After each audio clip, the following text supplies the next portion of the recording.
कौन क्या बोलते हैं कौन नहीं बोलते हैं उसकी भाषा उसकी है।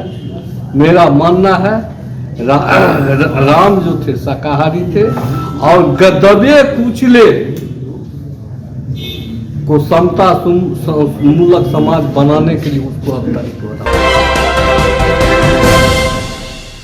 नमस्कार, आप देख रहे हैं सिटी पोस्ट लाइव और मैं हूं आपके साथ हर्षिता प्रताप सिंह। लगातार इस तरीके की खबरें सामने आ रही थी कि मुख्यमंत्री नीतीश कुमार को अब इंडिया गठबंधन का संयोजक बनाया जा सकता है। कल नीतीश कुमार की एक वर्चुअल मीटिंग भी हुई इंडिया गठबंधन के कुछ नेताओं के साथ, लेकिन अब तक संयोजक वाली बात पर कोई मुहर नहीं लग पाई है। लेकिन अब जेडीयू के तरफ से यह मांग की जा रही है कि नीतीश कुमार को न केवल संयोजक बल्कि इंडिया गठबंधन की ओर से प्रधानमंत्री पद का उम्मीदवार भी बनाया जाए। जी हां, ऐसा कहते नजर आए हैं बिहार सरकार में मंत्री रत्नेश सदा। कहते नजर आए हैं कि अगर नीतीश कुमार को संयोजक नहीं बनाया जाता है तो एक बार फिर इस गठबंधन का वही हाल होगा, वहीं रह जाएगा गठबंधन, आगे नहीं बढ़ पाएगा। ऐसा कहते नजर आए हैं रत्नेश सदा। साथ ही भाजपा पर भी जमकर हमलावर नजर आए हैं। कहते नजर आए हैं कि ये लोग केवल धर्म की राजनीति करना जानते हैं। इतना ही नहीं, रत्नेश सदा ने प्रधानमंत्री नरेंद्र मोदी और गृह मंत्री अमित शाह को छलिया तक कह डाला। जी हां, बिहार सरकार के मंत्री रत्नेश सदा जमकर भाजपा पर बरसते नजर आए। कहते नजर आए कि ये लोग नहीं चाहते कि कुछ निचले तबके के लोग कुर्सी तक पहुंच पाए, जबकि भाजपा की तरफ से कहा जाता है कि हमने एक आदिवासी की बेटी को देश का राष्ट्रपति तक बना दिया। इसको लेकर भी जमकर तंज कसते नजर आए बिहार सरकार में मंत्री रत्नेश सदा। क्या कुछ कहते नजर आए हैं, हम आपको छोड़े जाते हैं उनकी बातों के साथ। लगातार कि मुख्यमंत्री नीतीश कुमार को पीएम उम्मीदवार बनाना चाहिए, मगर बैठकें कई बार हुई मगर संयोजक तक नहीं बने। मगर अब चर्चाएं तेज हो चुकी है कि मुख्यमंत्री नीतीश कुमार को संयोजक करत अभ्यास की जरमत हो रथरी आवत जात है सिर पर परत निशान।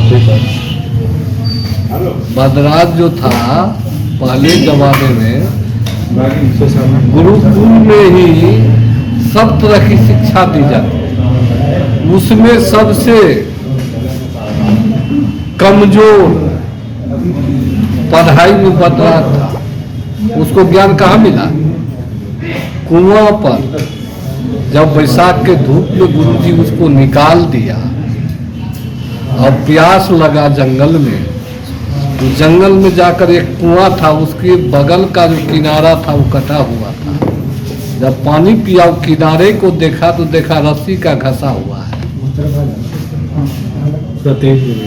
रस्सी का घिस करके पत्थर कर सकता है, तबला तो हार चाम खून पीट का दिमाग है, हम भी मेहनत करेंगे भी कर सकता है। इसलिए जो अभ्यास पहले कहता था लिट्टी चोखा खाने के लिए आया, पहले कुछ कुछ करते रहता था। और चौथा बैठक जो हुआ, आप एक बात समझ लीजिए, कभी जो भी देश के बड़े लोग हैं नीचे तबके को हाई क्लास पर नहीं बैठाना देखना पसंद है। अब इससे अनुमान करो जो बड़े बड़े लोग हैं, नीतीश कुमार अति पिछड़ा लोग से आते हैं, इसको कुर्सी पर बैठे देखना कैसे पसंद करता। इसलिए कुछ कुछ बयान दे करके कुर्सी को अगुवाई दे दिया। कौन मंत्री जी वो लोग नीतीश कुमार को नहीं ऊपर देखना? पहले सुनो ना, हम जो बोल रहे उसको थोड़ा सा तेज बोलिए। इस तरह के मानसिकता के लोग थे जो कि अपने आप को फलप होना। और मेरा मानना है और पार्टी के लोग या देश के लोग को जो मानना हो, मैं कह रहा हूं आपके चैनल के माध्यम से, जब तक नीतीश कुमार को चेहरा को आगे नहीं कीजिएगा तो आपकी बात बनने वाला कहीं नहीं है। नहीं तो पुनर्मुसिका भवा,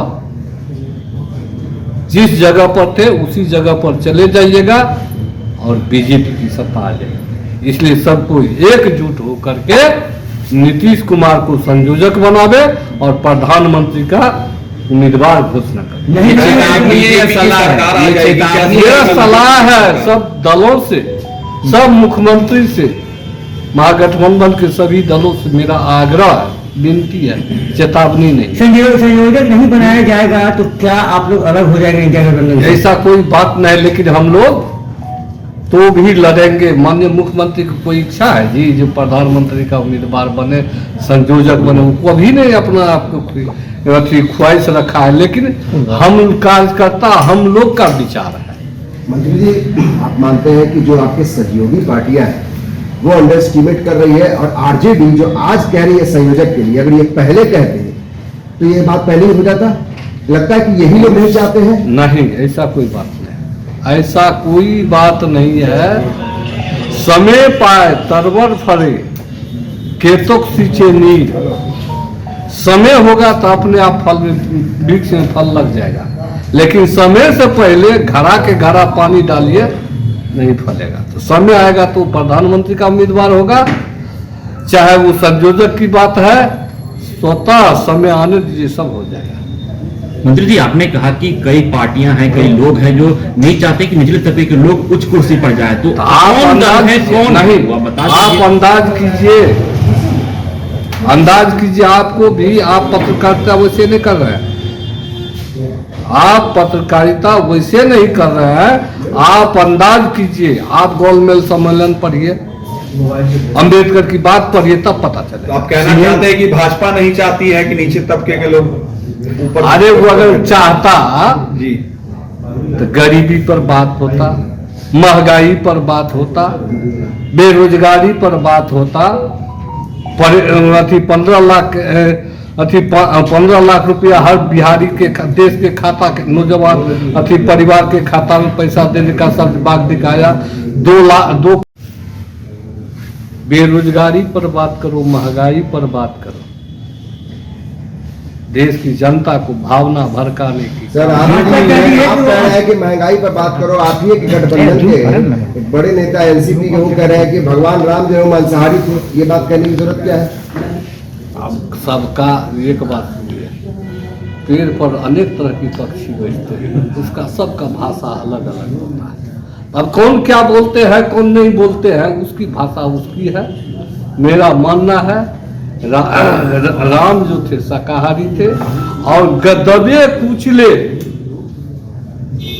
को समता मूलक समाज बनाने के लिए उसको अवतरित होना पड़ा। लेकिन बीजेपी तो कह रही है कि आदिवासी की बेटी को हमने राष्ट्रपति बनाया, इससे बड़ा उदाहरण क्या हो सकता है? और वो जुमला है उसका, हम कहते हैं सबसे बड़ा दलित विरोधी अगर कोई है इस देश में पार्टी, उस पार्टी का नाम है बीजेपी। उसका नेता हो, उसका प्रधानमंत्री हो, उसका गृह मंत्री हो, सब छलिया है, सब छलिया। मंत्री जी, आप कह रहे हैं कि भाजपा ने कुछ नहीं किया, 80 करोड़ हिंदुओं के लिए वो राम मंदिर बनवाने जा रही है, और आप कह रहे हो कुछ नहीं किया। एक बात, राम सबके घट घट में व्याप्त है, राम सबके हम में, तुम में, खरे खरक खाम में, सब जगह राम व्याप्त है।